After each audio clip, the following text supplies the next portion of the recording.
Hey YouTube, Do-It-Yourself Junkie here, and in this video series I am covering basic knots that everybody should know. They can be used in your daily life, from stuff like tying up packages, securing loads to your vehicles. A lot of them that I find useful I learned through sailing.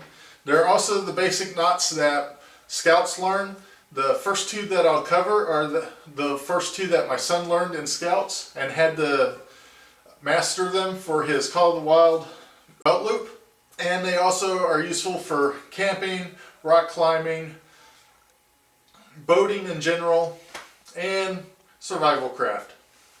In this video, we're going to be covering nomenclature that is useful for learning knots and dealing with rope, or in the sailing world, line. Okay, for nomenclature, you have the end of the rope or line that you're working with. In the sailing world, this is called line. Depending on the job that it's doing, it has specific names. But this end that you're using to make your knot, that's known as the working end. The end that's down here that you're not using is the standing end. If you form a U-shape like this without crossing the rope or the line, that is known as a bite. So not crossed, that's the bite.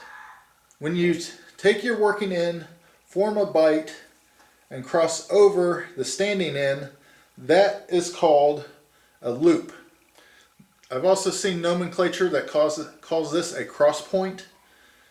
That's really not important, and I don't think I ever used that nomenclature in my entire time of tying knots and teaching others to tie knots.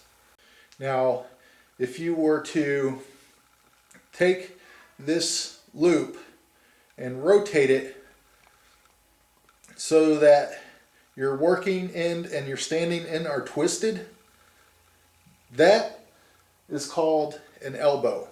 The last useful bit of terminology is if you take your line and wrap it around something, that is called a turn.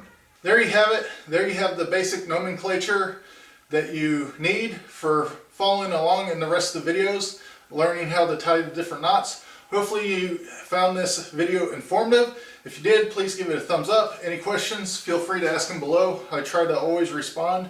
And thanks for watching.